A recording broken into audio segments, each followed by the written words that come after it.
이 시간 영과 진리로 주님 앞에 나아갑니다.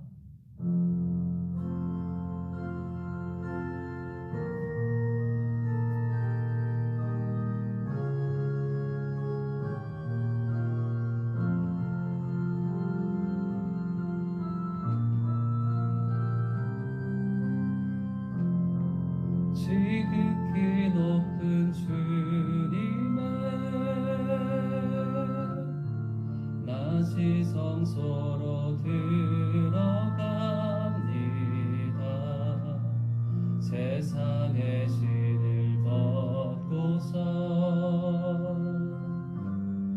주 보좌 앞에 엎드리리.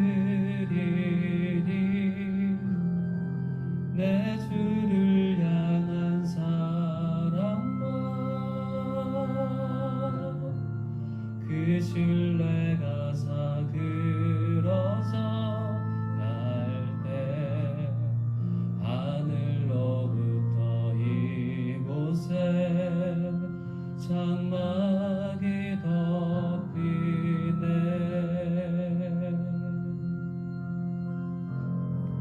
이곳을 덮으소서. 이곳을 비추소서. 내 안에 무너졌던 모든 소망 다 회복하리니.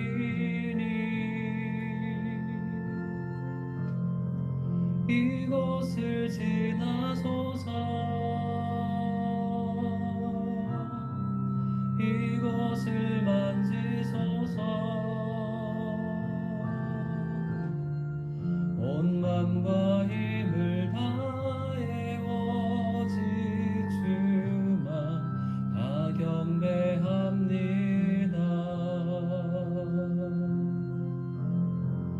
이곳을 덮으소서.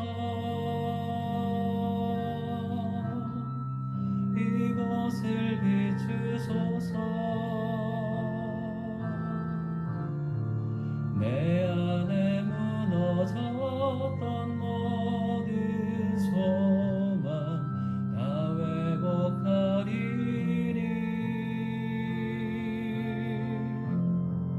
이곳을 지나소서. 이곳을 만지소서.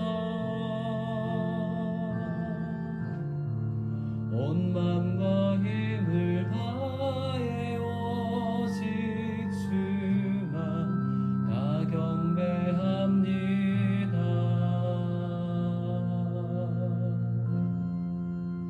살아계신 주님의 이름을 높여드립니다. 이 시간 좌정하여 주시고 주님 홀로 영광받아 주시옵소서. 감사드리며 예수님의 이름으로 기도드렸습니다. 아멘.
기도하시겠습니다. 시편 57장 7절에서 11절 말씀. 오 하나님이여 내 마음이 정해졌습니다. 내 마음이 정해졌습니다. 내가 내 마음을 다해 노래하고 찬양하겠습니다. 내 영혼아 깨어라. 하프와 수금아 깨어라. 내가 새벽을 깨우리라. 오 주여 내가 백성 가운데서 주를 찬양하겠습니다. 모든 민족들 가운데서 주를 노래하겠습니다. 주의 인자는 커서 하늘보다 높고 주의 진리는 구름에까지 이릅니다. 오 하나님이여 하늘보다 높임을 받으시고 주의 영광이 온 땅을 덮게 하소서. 주님, 지나가는 바람에도 흔들리는 우리 연약한 마음에 감사하는 마음들이 메말라 있지 않은가 살펴봅니다. 주님, 다시 마음을 정해야겠습니다. 아직 나의 상황은 여전히 불편하고 부족하고 만족스럽지 못한 부분들이 많지만 주님께 다시 감사의 찬양을 드리는 마음을 정하게 하여 주시옵소서. 가장 어둡고 추운 새벽 같은 시간을 보낸다 할지라도 오히려 그 새벽을 깨우는 찬양의 심령을 허락해 주시옵소서. 익숙한 곳을 떠나 다양한 이방 민족들이 사는 이곳에서 여전히 낯섦이 우리 주위를 감싸고 있지만 그들 가운데 주의 사랑을 노래할 수 있는 용기를 주십시오. 질병의 기운이 이 온 세상을 뒤덮고 그것에 우리가 일일이 영향을 받고 있는 것 같고 이때가 언제까지 가야 하나 그런 탄식들이 있지만 이 세상 어느 하늘보다 더 높고 넓으신 주의 팔에 의지에 살아가는 우리들임을 다시 생각하며 이 시기를 오래 참음으로 진행할 수 있게 해주시옵소서. 우리의 시선이 이 땅에 머물지 않게 해주시고 하늘보다 높으신 주를 바라보고 그 주님이 바라보시는 이들을 우리도 알아 주의 시선을 따라 그들을 섬길 수 있는 마음을 주시옵소서. 주님, 이 광야의 땅에 우리를 부르신 이유를 다시 주님께 여쭐 수 있는 시간을 허락해 주시옵소서. 여기 공동체를 세우시고 주님 앞에 함께 모이게 하시고 오늘 이 시간 함께 주의 말씀을 들을 때 서로 살아가는 모습은 다 달라도 주의 한몸된 지체임을 알게 해 주시옵소서. 그리하여 언젠가 다시 한자리에 모였을 때 더 풍성한 나눔의 기쁨을 허락해 주시옵소서. 오늘 이 시간도 우리 삶에 임재하시며 우리를 축복 주시기를 기뻐하시는 우리 주 예수 그리스도 이름으로 기도드렸습니다. 할렐루야. 우리 있는 자리에서 서로 환영하며 같이 인사하도록 하겠습니다. 할렐루야, 반갑습니다. 잘 오셨습니다. 네, 이 시간 손을 쭉 뻗어서 같이 축복해 주는 찬양 같이 드리도록 하겠습니다. 은혜의 주님이 당신을 축복하며 찬양합니다.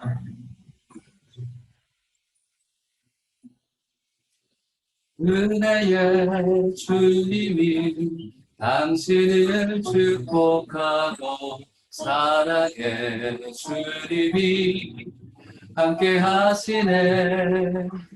은혜의 주님이 당신을 축복하고 사랑의 주님이 함께 하시네. 우리 가슴에 손을 대고 은혜의 주님이 내 삶을 축복하고 은혜의 주님이 내 삶을 축복하고 사랑의 주님이 함께 하시네. 은혜의 주님이 내 삶을 축복하고 사랑의 주님이 함께 하시네. 아멘. 사랑하고 축복합니다. 감사합니다. 또 한국에서도 같이 참여해 주시고 같이 우리 있는 처소에서 주님을 예배할 때 주님께서 우리 예배를 기뻐 받아주시는 줄로 믿습니다. 이 시간 우리에게 주시는 말씀 같이 보도록 하겠습니다. 우리에게 주시는 말씀은 고린도 후서 말씀 이어서 볼 텐데요. 5장 11절부터 21절까지 말씀 같이 보도록 하겠습니다. 그리스도의 사랑이 우리를 강권하십니다인데요. 11절부터 교독하겠습니다. 그러므로 우리는 주께서 두려운 분이심을 알므로 사람들에게 권면합니다. 우리는 이미 하나님 앞에 드러나 있습니다. 나는 여러분의 양심에도 우리가 그렇게 드러나 있기를 바랍니다. 그렇다고 우리가 또다시 여러분에게 우리를 추천하려는 것이 아닙니다.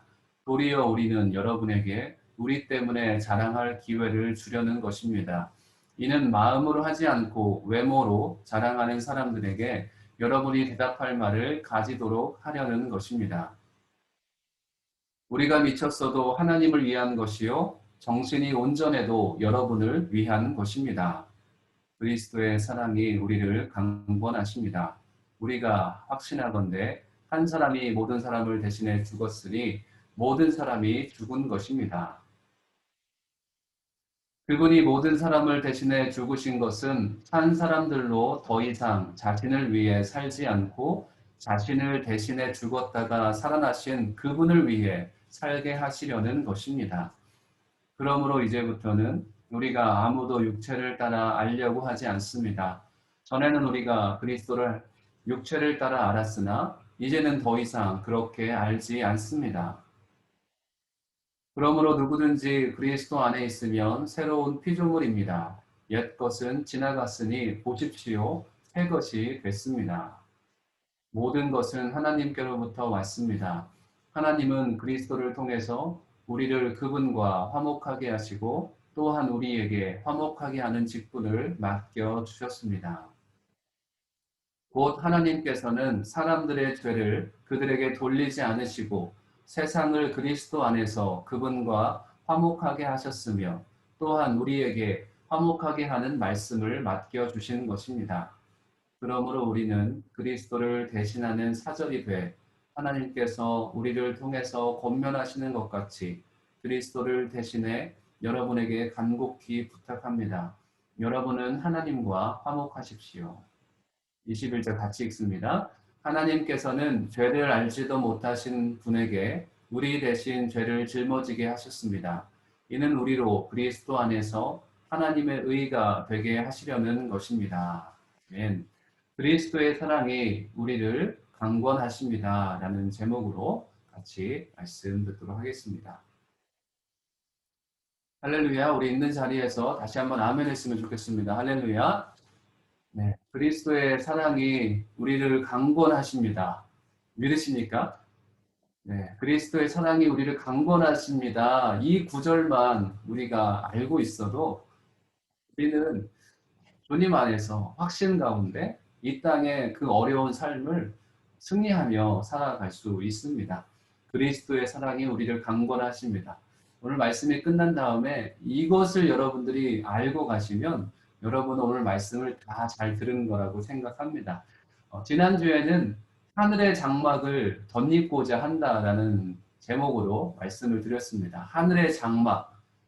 정말 우리 육신으로 살아가고 있지만 하늘의 장막을 덧입은 마치 바다 위에 떠 있는 큰 배에 타 올라서 바다를 항해하는 것처럼 우리가 성령으로 옷 입고 예수로 옷 입고 이 땅 가운데 살아갔을 때 우리는 그 하나님께서 우리에게 펼쳐주시는 그 여행을 아주 신나고 즐겁고 재밌게 할 수 있는 것이죠. 이 땅의 삶이 어렵지만 때로는 사망의 음침한 골짜기로 가는 것처럼 어려울 때가 우리에게 찾아오지만 성령께서 우리를 인도해 주신다면 우리는 그 길을 걸어갈 수 있는 것이죠. 사망의 음침한 골짜기를 걸어가도 하나님께서 함께 하신다면 그 길을 넉넉히 갈 수 있는 힘을 주님께서는 주십니다. 한 주 동안 여러분 그렇게 사셨습니까? 예수로 옷 입고 하늘의 장막을 덧입고 사셨습니까? 그렇지 않다면 하나님 앞에 더욱더 나아가시는 저와 여러분이 됐으면 좋겠습니다. 특별히 또 오늘 말씀을 통해서 그리스도의 사랑이 우리를 강권하시는 그 사랑을 우리가 체험했으면 좋겠습니다. 11절 말씀을 읽고 말씀을 이어가도록 하겠습니다. 그러므로 우리는 주께서 두려운 분이심을 알므로 사람들에게 권면합니다. 우리는 이미 하나님 앞에 드러나 있습니다. 나는 여러분의 양심에도 우리가 그렇게 드러나 있기를 바랍니다. 아멘. 10절 말씀, 저 지난주 말씀 마지막에 이제 10절에서 두려우신 하나님 때문에 사도 바울이 복음을 전한다. 이 복음을 전하지 않으면 내게 화가 미칠 것 같다는 그런 긴박성, 두려움을 가지고 사도 바울이 복음을 전했다라고 말씀을 드렸는데요. 하나님이 두려우심에 대한 것을 11절에서도 이어서 설명하고 있습니다. 우리가 복음을 전하는데 내게 주신 기쁨이 너무나 크기 때문에 복음을 전합니다. 또 다른 한편으로는 사도 바울처럼 두려우신 하나님, 이 복음을 전하지 않으면 나에게 해를 미칠 것 같은 그런 마음으로 우리가 복음을 전하기도 합니다. 에스겔 선지자는 파수꾼 얘기를 했죠. 파수꾼으로서 이 성이 위험에 처했을 때 알리지 않으면 내게 화가 있는 것이죠. 복음을 전하지 않으면 내게 화가 있는 것이죠. 우리가 예전에 올 초에 이런 말씀을 들었습니다. 나병 환자들이 이제 사마리아 성이 아람 군대에 가득 쌓여 있을 때 나병 환자들이 성 안에 들어가도 죽고 성 밖에 있어도 굶어 죽을 것 같으니까 아람 군대에게 찾아가서 그 군대 사람들에게 가서 먹을 걸 좀 달라고 요청을 하겠다라고 그 나병 환자들이 그곳에 방문합니다. 그곳에 방문했을 때 그런데 하나님께서는 아람 군대가 천둥 같은 소리를 듣게 하셔서 군대를 도망치게 만들어 주셨어요. 그랬을 때 이 나병 환자들은 거기에서 먹고 신나게 즐기고 있다가 그러다가 문득 그들의 마음 가운데 생각이 나는 것이죠. 이 기쁜 소식을 우리만 알고 있으면 안 된다. 왜냐하면 저 사마리아 성에는 우리 민족들이 굶어 죽고 있기 때문에 이 기쁜 소식을 우리만 알고 있으면 안 된다라고 생각하고 그들이 다시 사마리아 성으로 들어가서 사마리아 성에 있는 사람들에게 이 기쁜 소식, 아람 군대가 다 물러갔다는 소식을 전합니다. 이런 마음으로 우리가 복음을 전해야 될 필요가 있는 것이죠. 우리가 그들에게 복음을 전하지 않으면 해가 미칠 것 같은 그런 마음으로 복음을 전한다는 것입니다. 하나님은 두려우신 하나님이시기 때문에 우리가 복음을 기쁨으로도 전하지만 두려운 마음으로 하나님을 전할 필요도 있는 것입니다. 은혜받아 자연스럽게 복음을 전하는 것 너무나 좋습니다. 그렇지만 한 가지 우리가 더 생각해야 될 것은 복음을 전하지 않으면 사도 바울처럼 우리에게 화를 당할 수도 있다라는 긴박성을 가지고 우리는 복음을 전해야 됩니다. 그래서 복음의 자율성과 복음의 타율성이 있는 것이죠. 여러분 천재 디자이너 카이스트의 배상민 교수에 대해서 들어보셨습니까?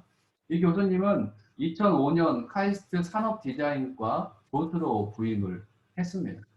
부임한 후 세계 4대 디자인상을 47개나 석권했대요. 그래서 세상의 이목을 집중시켰던 그런 인물입니다. 디자인이 정말 좋아서 디자인을 전공하고 그리고 치열한 전투 같은 그런 디자인 세계에서 살아남기 위해서 밤잠을 아껴가며 온몸을 불살라서 그렇게 노력했다고 합니다. 그래서 정말 유명한 디자이너가 된 것이죠. 그래서 코다, P&G, 코카콜라, 존슨앤존스, 또 골드만삭스 이런 최고의 기업들로부터 러브콜을 받았던 사람이 바로 이 배상민 교수라고 합니다. 자기가 열심히 노력해서 성공해서 이 좋아하는 것을 하다 보니까 최고의 디자이너가 된 것입니다. 그런데 이 디자이너 가운데 어느덧 이런 생각이 들었대요. 끝없이 아름다운 쓰레기를 만들며 사람들의 눈을 현혹시키는 비주얼 피싱을 하고 있다는 깨달음. 이 깨달음이 이 교수님에게 어느덧 찾아온 것이죠. 이 교수님도 기독교인이라고 합니다. 이 깨달음을 얻고 자기가 만든 수많은 디자인으로 만들어낸 작품들이 상위 10%가 이용하는 정말 그 쓰레기 같은 것을 만들고 있는 그런 마음을 깨달았어요. 그래서 내가 상위 10%가 영위하는 그런 디자인 작품을 만들지 말고 가난하고 헐벗고 어려운 자들 90%가 해당되는 그 사람들에게 내 디자인의 천재적인 능력을 그들에게 나눠야 되겠다 생각을 하고 나눔 디자인 제품을 만들기 시작했다고 합니다. 물론 카이스트에서는 돈벌이도 안 되고 뭐도 안 되기 때문에 처음에는 학교에서 좋아하지 않았다고 합니다. 그런데 이 디자인을 계속하면서 학교가 이 교수님의 이름이 계속 알려지고 그리고 세계 4대 디자인 어워드를 수상하게 되는 그런 일이 벌어졌다고 합니다. 이 배상민 교수를 얘기한다면 디자인이 좋아서 디자인을 열심히 공부해서 최고의 디자이너가 됐습니다. 그래서 어쩌면 그 사람의 자율성으로 자기는 세계의 탑이 될 수 있었다는 것이죠. 그런데 자기 자신을 돌이켜보니 상위 10% 사람들을 위해서 쓰레기를 만들고 있는 자신의 모습을 보고 내가 이 사람들을 위해서 애쓰는 것이 아니라 상위 90%가 되는 가난하고 좀 힘든 사람들을 위해서 내가 좀 도와야 되겠다. 내 디자인의 능력을 발휘해야 되겠다라고 생각하고 그는 결단을 하게 되는 것이죠. 기쁨으로 무엇인가 할 수 있지만 어쩌면 타율성 같은 무언가가 그 배상민 교수에게 찾아온 것이죠. 무언가 영적인 무언가가 그 교수님을 사로잡아서 상위 10%가 아닌 가난한 자들을 위한 나눔 디자인을 해야 되겠다라고 생각을 하게 된 것이죠. 이분에 대해서 KBS 다큐멘터리에서 이제 세상을 바꾸는 9번째 지능이라는 이런 다큐를 만들어서 최수종 씨나 이영표 씨 그리고 배상민 교수 이런 사람을 영성직수 제9번째 지능에 대해서 좀 연구를 해봤던데 이분들이 바로 이런 영성직수가 아주 높게 나타나는 그런 사람이었다고 합니다. 그래서 배상민 교수는 나는 3D다라는 책을 썼는데 드림, 꿈꾸고 디자인하고 꿈꾸고 디자인해서 도네이트 한다는 도네이트, 나의 디자인을 도네이트하고 내가 그걸로 돈을 버는 것이 아니라 세상에 어려운 사람들에게 디자인의 그 능력을 도네이트하는 그런 사람으로 살아간다는 것입니다. 디자인이라는 그 능력을 주님께서 이 사람에게 주셨지만 자율적으로 기쁨으로 그 일을 감당했지만 어쩌면 타율에 의해서 신적인 무언가가 그 마음 가운데 임해서 그 자신의 재능을 남을 위해서 활용할 줄 아는 그런 사람이 됐다는 것입니다. 마찬가지로 복음에는 이런 자율성과 타율성이 있다는 것입니다. 감사로 기쁨으로 주님을 전하기도 하지만 어쩌면 영적인 무언가 부담감이 내가 그 사람을 꼭 살려야만 하는 그 부담감이 나에게 다가와서 그 사람에게 복음을 전할 수밖에 없는 영적인 부담감으로 화요일성으로 그 사람에게 복음을 전하기도 한다는 것입니다.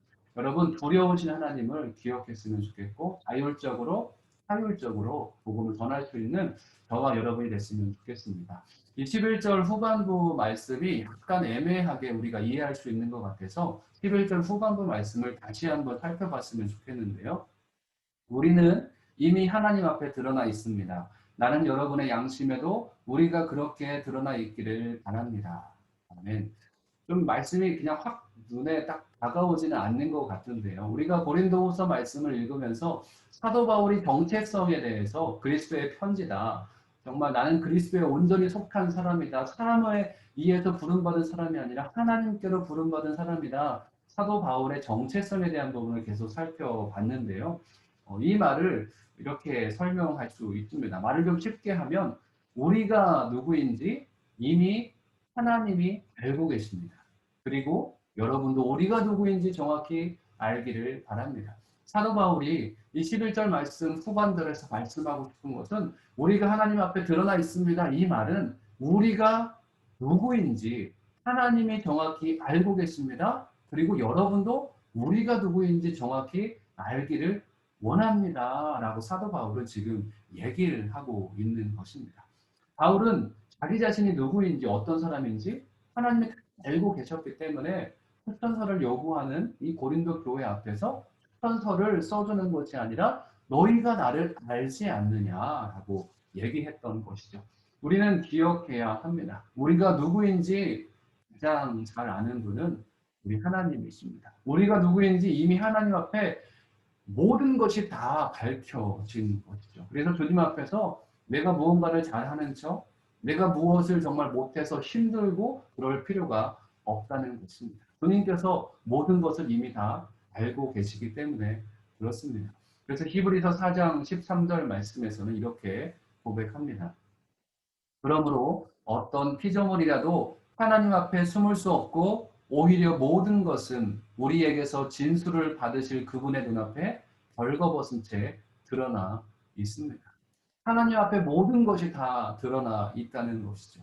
마음의 중심을 보시는 하나님께서 이미 우리의 모든 것을 알고 계시기 때문에 우리는 위선을 또 가장할 필요가 없다는 것입니다. 그분 앞에 나아가는 우리의 자세는 오히려 모든 것 다 아시기 때문에 그냥 겸손하게 주님 앞에 나아가는 것을 주님께서 원하십니다. 저를 따라했으면 좋겠는데요. 우리는 이미 드러나 있습니다. 시작.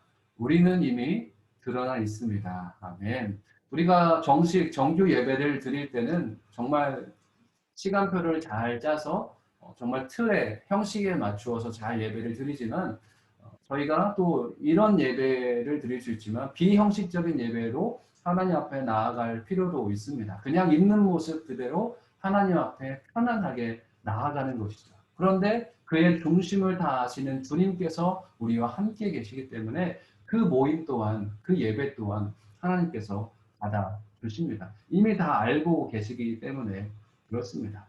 이것은 바울이 우리에게 알려주고자 하는 것입니다. 지난 몇 주 동안에 목회사관학교, 오늘의 교회사는 매년 초에 오늘이 목회사관학교를 하는데요. 올해는 한국에 갈 수가 없어서 6주 동안에 이제 강의를 통해서 또 목사님들 계속 모여서 강의를 들었습니다. 그 중에 5번째 강의를 구글 코리아 대표이신 김경훈 집사님이시더라고요. 집사님께서 와서 이제 강의를 해 주셨는데요. 분열이라는 단어로 이 세상의 흐름을 지금 한마디로 분열이라는 단어로 설명을 하시더라고요. 세계가 분열하고 있고 사회적으로 또 전체 경제적으로 종교적으로 그리고 또 모든 부분에 있어서 분열되고 있고 파편화되고 있다는 것입니다.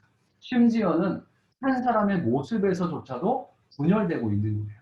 예를 들어서 어떤 사람이 페이스북에서는 따뜻한 모습을 그런 사진, 그런 이미지를 계속 올리는 거예요. 그런데 인스타그램에서는 개방성, 자기는 좀 개방적인 사람이다라는 것만 인스타그램에는 올려요. 그리고 유튜브에서는 어떤 것을 올리는가? 나는 아주 창의적인 사람이다라는 그런 측면의 동영상만 유튜브에 올린다고 합니다. 각자 뭐 SNS마다 또 어떤 글마다 자기의 컨셉을 정해서 그렇게 살아간다는 것이죠. 이 사람은 개방성이 있는 사람 같은데, 이 사람은 창의성이 있는 사람 같은데, 이 사람은 정말 따뜻한 사람인데, 다른 곳에서 만나보는 그 사람의 모습은 아주 다른 것이죠. 한 사람도 이렇게 다양한 분야로 분열되어, 다양한 모습으로 분열되어 살아가고 있다고 하는 것입니다. 여러분의 모습은 어떤지 한번 생각해 보면 좀 생각이 될 수 있을 것 같은데요. 그런데 우리가 우리의 모습을 감추고 여기서는 이런 모습, 저기서는 저런 모습, 나의 진짜 모습이 아닌 가짜 모습으로 계속 살아가고 있다면 우리는 계속 분열되고 있는데 시간이 지나다 보면 내면에 그것을 유지할 만한 내면의 힘이 없어질 때 우리는 자아가 완전히 분열되어서 정신적인 문제에 시달릴 수 있습니다. 그래서 한편에서 요즘 시대를 어떤 시대라고 하는가? 중독의 시대라고 합니다. 그래서 중독과 우울과 자살 충동이 많은 시대라고 지금 다음 세대를 위해서 준비하시는 분들은 중독과 우울과 자살에 대해서 교회적으로 더 애쓰고 힘써야 된다라고 계속 얘기를 하고 있습니다. 이 중독이라는 것이 키워드 중에 하나가 되는 것이죠. 자아가 분열되면 이렇게 정신적인 어려움을 우리가 얻을 수 있다는 것입니다. 이런 어려움을 우리는 이기기 위해서 우리는 정확히 알아야 됩니다. 우리가 어디에서 따뜻한 모습으로 한다고 할지라도 본인 자신이 진짜 따뜻한 모습인지 아닌지 이미 다 하나님 앞에 드러나 있다는 것을 알아야 됩니다. 그래서 우리가 꾸밀 필요 없이 가장할 필요 없이 있는 모습 그대로 하나님 앞에 나아가는 것이 굉장히 중요합니다. 숨길 수 없기 때문에 그렇습니다. 오늘날 교회의 모습이 여실히 드러나 있습니다. 좋은 모습이 드러나면 참 좋은데 안 좋은 모습까지도 많이 드러나는 것을 여러분이 알고 안타까워하며 기도하고 있다고 생각합니다. 세상에 손가락질을 당합니다. 너무나 좋지 않은 모습이 드러나서. 그렇지만 그럼에도 불구하고 저는 드러나야 된다고 생각합니다. 좋지 않은 부분들은 하나님 앞에 이미 다 드러나 있는데 세상에 감춰봤자 감춰지지 않죠. 그렇기 때문에 다 드러나고 우리가 회개할 수 있는 부분은 하나님 앞에 정직하게 회개해야 됩니다. 그리고 교회는 공정하게, 투명하게 그 모습을 사람들 앞에, 하나님 앞에 비춰줄 수 있어야 됩니다. 숨어서 비밀스럽게 무언가 하기보다는 내가 있는 모습 그대로, 교회가 있는 모습 그대로 하나님께서 주신 것들을 떳떳하게 세상 앞에서 할 필요가 있다고 생각합니다. 자랑하려고 무언가 하는 것은 문제이지만 있는 모습 그대로 드러내는 것은 문제가 되지 않죠. 성도의 삶 또한 우리는 너무 가장할 필요가 없다고 생각합니다. 제가 한국교회 목회자 모임과 외국교회 목회자 모임 가운데 정말 가장 큰 차이는 아주 웃기는 거지만 한국 사람들은 정장을 다 입고 그 모임에 참석을 합니다. 그렇지만 거기 가서 자기 체면 차리느라고 질문 하나를 제대로 못합니다. 그렇지만 또 외국인들의 모임을 또 가보면 너무나 편안하게 정말 집에서 입다만 그 티가 막 늘어진 그런 티를 입고 목회자 모임에 오기도 합니다. 물론 문화적인 의식 차이가 있지만 그런데 거기에서 진심을 다해서 자기가 하고 싶은 얘기들을 정확하게 하는 모습을 보면 다양하지 않는 모습이 그들 가운데 습관처럼 되어 있는 것이죠. 그렇지만 우리 한국 사람들은 좀 가장하고 자기 자신을 좋게 보이려고 하는 그런 마음이 있는데 하나님 앞에서는 그런 모습들이 다 필요하다는 것입니다. 정직한 모습 그대로, 있는 모습 그대로 하나님 앞에 나아갈 필요가 있습니다. 왜냐하면 하나님은 우리의 내면의 모습을 다 아시기 때문에 그렇습니다. 에덴 동산에서 아담과 하와는 숨길 필요가 없었습니다. 하나님 앞에서 서로 하나님 앞에서 서로 앞에서 그들은 숨길 필요가 없었던 것이죠. 그런데 죄가 들어옴으로 그들은 숨겨야 했고 가려야 했습니다. 태초의 모습이 자연스러웠듯이 우리가 주님과 함께 거할 때 참된 자유가 우리에게 주어집니다. 그럴 때 그 안에 회복이 있고 그 안에 회복으로 가는 길이 있습니다. 그런 삶을 살아가는 것이 바로 성도의 삶이고 우리의 삶입니다. 그래서 바울은 자신 있게 얘기를 합니다. 13절에 우리가 미쳤어도 하나님을 위한 것이요 정신이 온전해도 여러분을 위한 것입니다. 모든 것이 다 드러나 있기 때문에 내가 미쳤어도 이것은 하나님을 위해서 내가 미친 것이다. 온전해도 바로 당신들을 위한 것이다. 미쳤어도 온전해도 아무런 상관이 없다라고 얘기하는 것이죠. 미친 사람 하면 성경에서 누가 생각나십니까? 네, 저는 다윗이 항상 먼저 생각이 납니다. 다윗은 사울을 피해 도망자 신세로 이제 아비멜렉 왕 앞에 설 때가 있었습니다. 아비멜렉의 신하들이 다윗은 여인들이 찬양하던 사울은 천천히고 다윗은 만만이지 않냐. 이 사람은 위대한 사람, 아주 용맹한 사람입니다. 우리에게 와서 우리에게 어떤 해를 가할지 모릅니다. 라고 이 부하들이 그렇게 얘기를 하는 것이죠. 다윗은 그 앞에서 살기 위해서 미친 척합니다. 침을 흘리면서 벽을 박박 긁으면서 미친 척을 하는 것이죠. 그리고 이 왕은 이런 미친 사람을 데려왔나 하면서 이 다윗을 쫓아내 버립니다. 간신히 이 죽을 위기를 모면한 다윗이 그 위기를 모면한 다음에 다윗이 시편을 지었습니다. 그 시편이 34편인데요. 내가 항상 여호와를 찬양하겠습니다. 내 입에서 그분을 찬양하는 것이 끊이지 않을 것입니다. 내가 여호와를 찾으니 그분이 내게 응답하셨고 내 모든 두려움에서 나를 건져내셨습니다. 여호와께서 그 종들의 영혼을 구원하시니 그분께 피하는 사람은 아무도 버림받지 않을 것입니다. 이게 지금 미친 척해서 겨우 목숨을 부지한 다윗이 쓸 시편입니까? 미친 척하는 정말 왕의 자격이 있는 아주 뛰어난 군사였던 그가 아비멜렉 이방 왕 앞에서 미친 척하는 그런 상황을 겪고 나와서 다윗이 한 행동은 하나님 앞에 찬양했다는 것입니다. 아주 수치스러운 상황이었지만 아주 죽을 위험 가운데 있는 상황이었지만 다윗은 그 자리에서 나와서 하나님 앞에 찬양했다는 것이죠. 저는 솔직히 이해는 잘 가지 않지만 다윗의 마음 가운데 내가 미쳤어도 주님을 위한 것이요 내가 정신이 온전하여도 하나님을 위한 것이다. 그런 마음의 확신이 있지 않았을까 생각이 듭니다. 이 다윗의 찬양의 고백이 바울의 고백과 일맥상통한다고 믿습니다. 미쳤어도 하나님을 위한 것이요 정신이 온전하여도 여러분들을 위한 것입니다. 내 삶의 이유라라는 찬양을 이번 주에 좀 했는데요. 예수는 내 힘이요 나의 기쁨 내 참 소망 그 이름의 생명이 내 삶의 이유라 내가 사나 죽으나 그 이름을 위하여 내 모든 것들이니 나를 받으소서 내 삶의 이유라라고 찬양의 고백을 드렸습니다.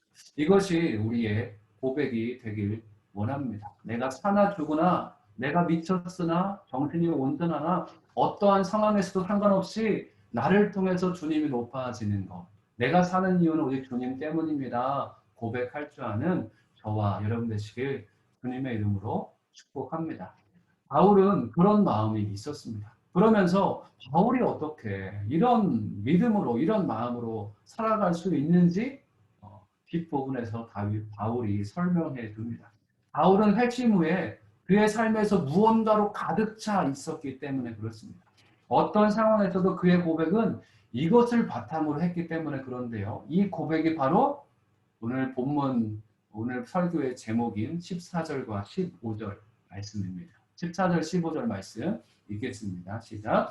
그리스도의 사랑이 우리를 강권하십니다. 우리가 확신하건대 한 사람이 모든 사람을 대신해 죽었으니 모든 사람이 죽은 것입니다. 그가 모든 사람을 대신해 죽은 것은 산 사람들로 더 이상 자신을 위해 살지 않고 자신을 대신해 죽었다가 살아나신 그분을 위해 살게 하시려는 것입니다. 네. 그리스도의 사랑이 우리를 강권하십니다. 아멘. 저는 여러분이 오늘 말씀 다 까먹어도 이 14절 앞 9절 말씀은 외우고 갔으면 좋겠습니다. 다시 한번 하겠습니다. 시작.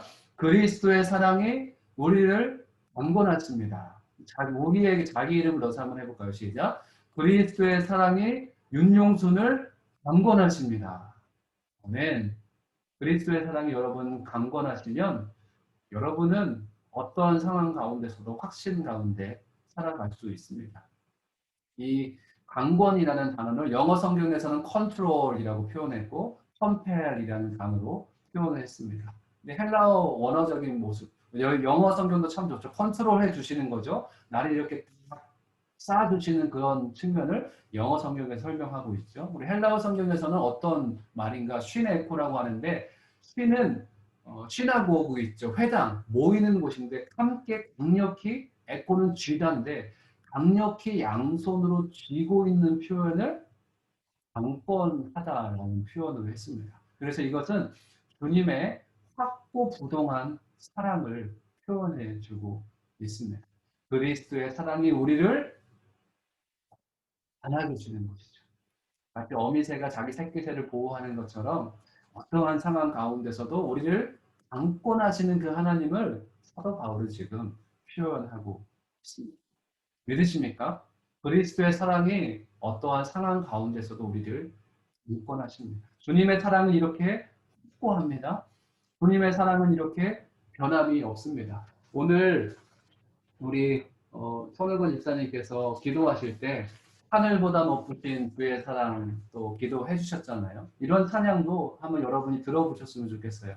하늘보다 높으신 주 사랑, 바다보다 넓으신 주 사랑, 나를 향한 크고 높으신 사랑, 헛되고 헛된 그 모든 것 내게서 멀리 거두셨네. 나의 수치 찬양되었네. 이런 찬양인데요. 영원히 감사드리세 주님의 그 은혜 날 찾으신 그 사랑 오 주님 내 전부. 그러면서 마지막에 이 찬양의 고백은 하나님께서 세상을 사랑하사 요한복음 3장 16절을 고백합니다. 독생자를 주셨으니 믿는 자는 영생을 얻으리. 이 찬양의 고백을 계속 반복하는 찬양이에요. 하나님께서 세상을 사랑하사 독생자를 주셨으니 믿는 자는 영생을 얻으리. 이 찬양의 고백인데요. 사도 바울이 그리스도의 사랑이 우리를 강권하십니다. 이 고백을 드렸을 때 사도 바울의 마음 가운데 확신이 가득했습니다. 그는 하나님을 깊이 경험한 사람이었기 때문에 그렇습니다. 비록 우리가 어린 시절 가정에서 부모님의 사랑의 확신을 온전히 받지 못했을지라도 주님은 더 큰 사랑을 우리에게 주시는 하나님이십니다. 비록 우리가 부모로서 자녀에게 확고한 정말 요지부동하지 않는 부모의 사랑을 자녀들에게 주고 있지 못하고 할지라도 주님의 그 사랑은 우리 가운데 함께 하십니다. 그래서 우리가 주님 앞에 매달리는 겁니다. 나는 할 수 없지만 주님께서 할 수 있습니다. 나는 부족하지만 주님께서 그 사랑의 확신으로 우리 가족을, 내 자녀를, 내 삶을 주님께서 꽉 움켜쥐고 계십니다. 주님께서 우리를 움켜쥐고 계시는데 누가 우리를 거기에서 꺼내서 우리를 좌절시키고 실망시킬 수 있겠습니까? 하나님의 사랑이 우리를 강권하시는 그 사실을 믿으시는 저와 여러분 되시길 주님의 이름으로 축복합니다.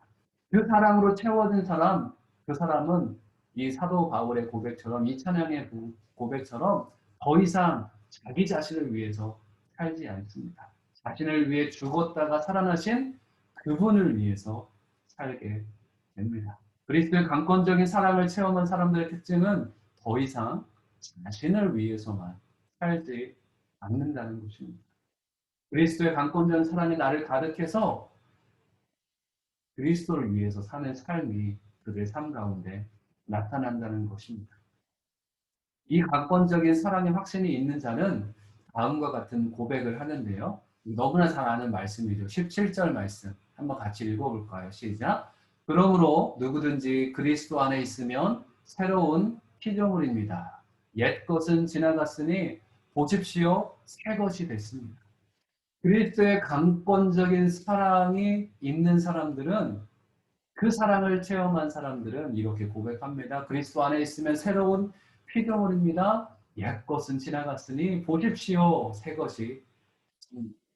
그리스도의 강권적인 사랑 때문에 그 사람의 삶은 새로운 사람이 됩니다.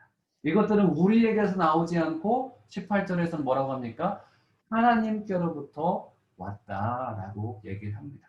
하나님께로부터 온 그 강권적인 사랑을 체험한 사람은 새로운 삶을 살게 되는 것이죠. 그리고 그 새로운 삶을 뭐라고 표현하는가? 18절, 19절 말씀이 새로운 삶은 이런 삶이다 라고 얘기를 합니다. 18절과 19절 말씀입니다. 시작.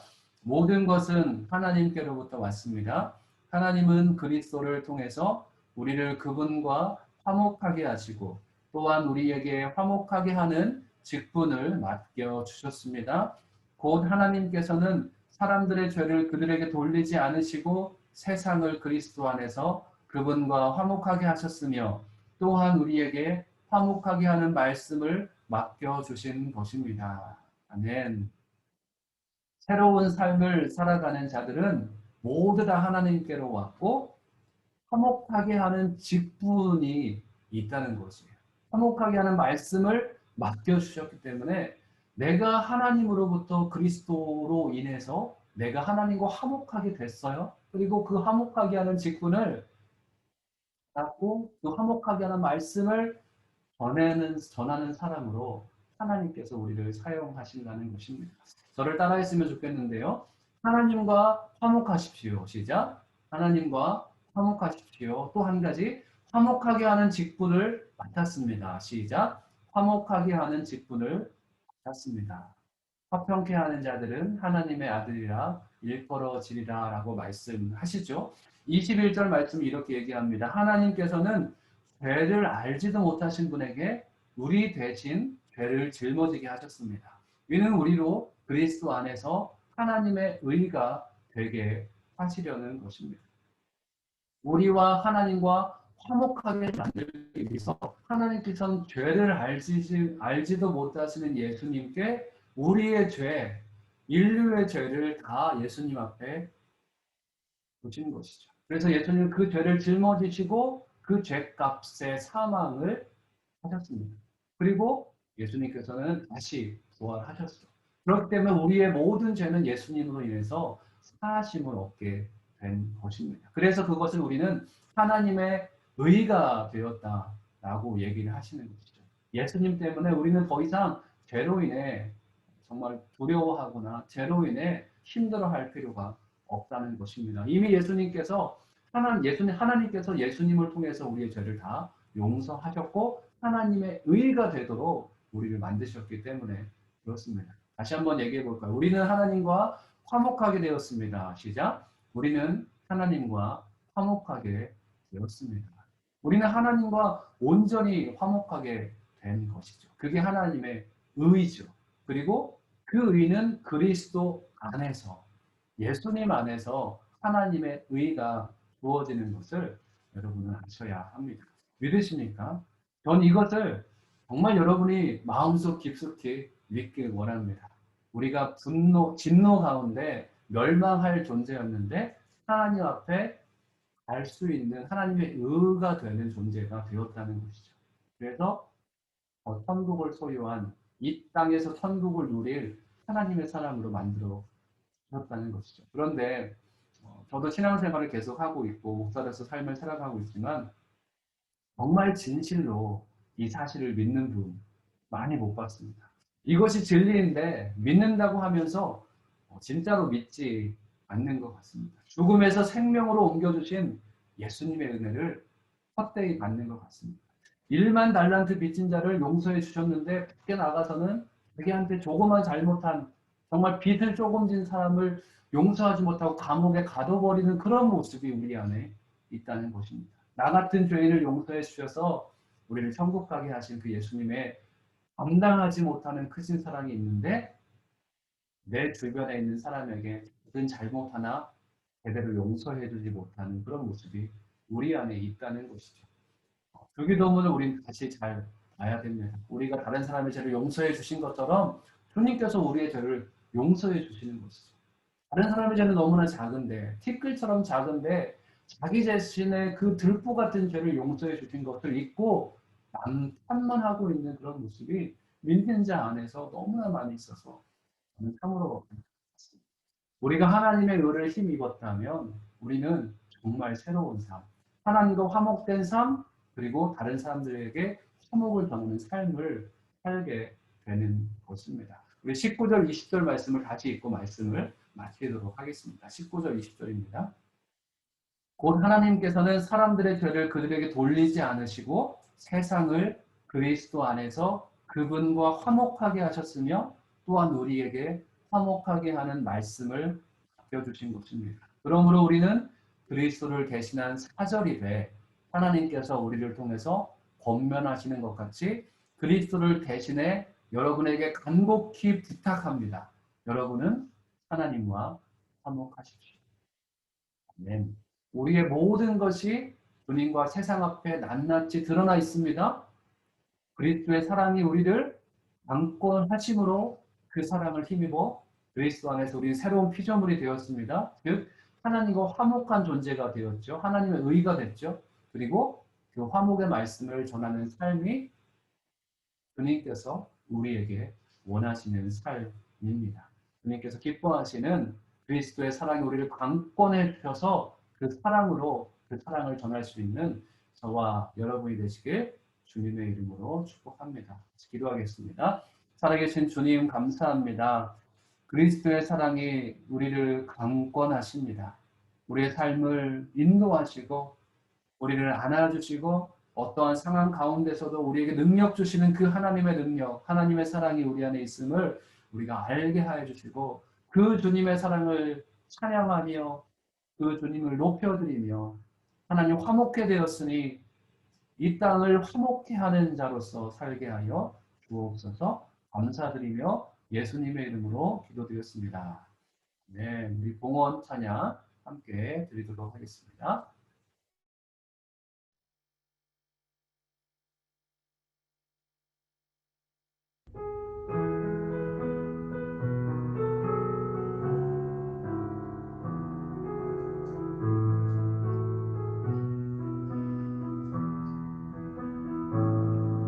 주선한 능력으로 하시네 그 크신 팔로 날 붙드시네 절망 속에도 흔들리지 않고 사랑하는 주 얼굴 구하리 선한 능력으로 일어서리 주만을 지하리 믿음으로 우리 고대 안에 주어질 그날 영광의 새날을 맞이하리 이전에 괴로운 날에 워싸고 고난